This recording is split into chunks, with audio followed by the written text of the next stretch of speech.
Welcome back to Harvest of Wisdom, where we uncover life's greatest lessons, one story at a time. Today we're diving deep into something rarely spoken aloud, yet felt by many as they grow older: regret.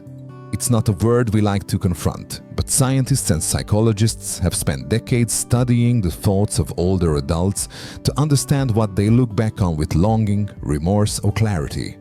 What would they do differently? What do they wish they had known earlier?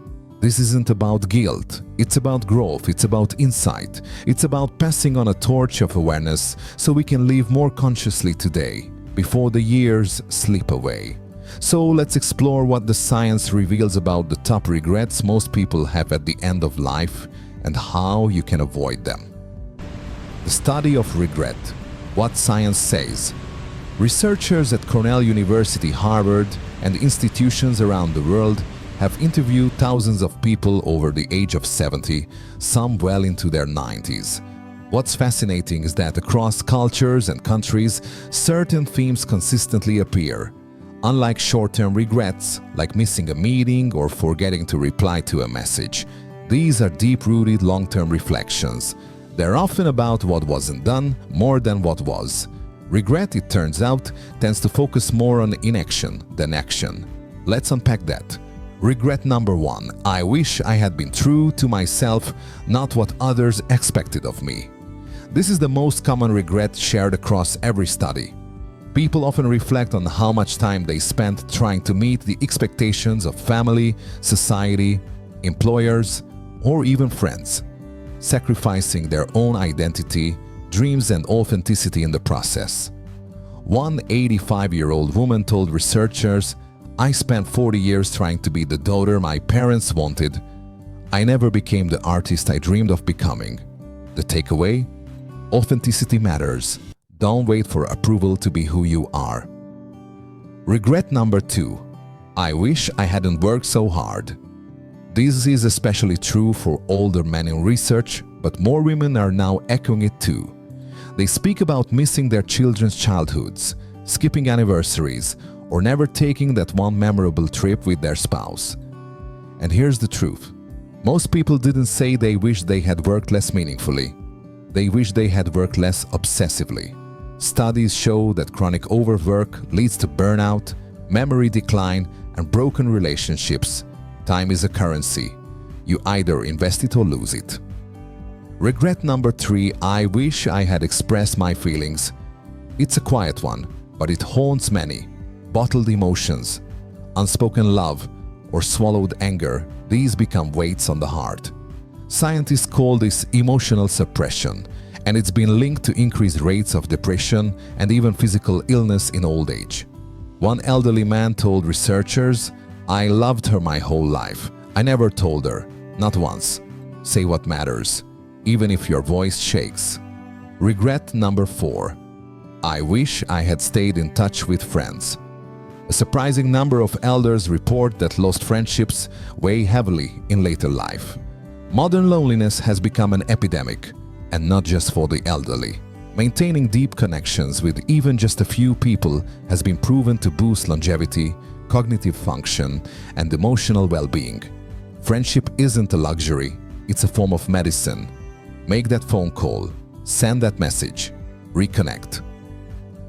Regret number 5. I wish I had let myself be happier.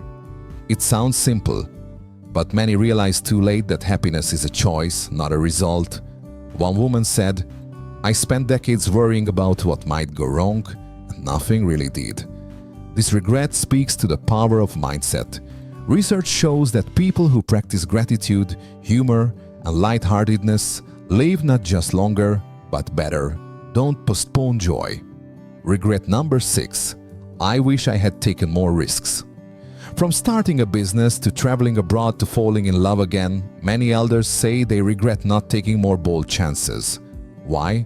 Because over time, fear shrinks and regret expands. Scientists have found that people who engage in new experiences, even if they fail, tend to be more satisfied with life in the long term. Remember, it's not about being reckless, it's about being brave. Regret number 7. I wish I had taken better care of my health.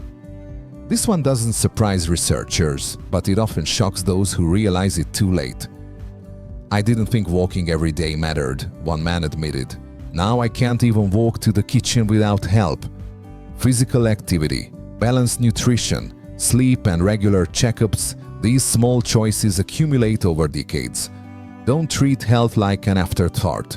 Treat it like a foundation. Reflection. What can we learn?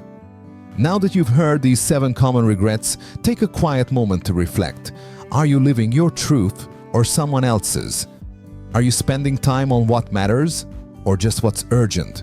Are you nurturing your friendships or letting them fade? Are you living with courage or clinging to comfort? The good news, every single one of these regrets can be addressed starting today. Turning reflection into action. Here's a simple formula from behavioral scientists to help you start. Awareness. Identify one area you want to improve. Action. Take a small step today, just one. Accountability. Share your intention with someone. Affirmation. Remind yourself, it's never too late to change the ending of your story. Final thoughts. Regret doesn't have to be a shadow. It can be a lantern. When we listen to the voices of those who have walked before us, we don't just gain knowledge, we inherit wisdom. So let's live fully, speak truthfully, love openly, risk bravely, and age gracefully. Thank you for joining us on this journey through the reflections of a lifetime. We'd love to hear from you. What's one insight that struck you today? Share it in the comments below and let us know how you'll carry it forward. Your words matter, and your voice could inspire someone else to make a change. If you found value in this video, please like, subscribe, and share it with someone you care about. Every click helps us keep creating thoughtful, research-backed content for minds like yours. Until next time, stay wise, stay kind, and keep harvesting the moments that matter.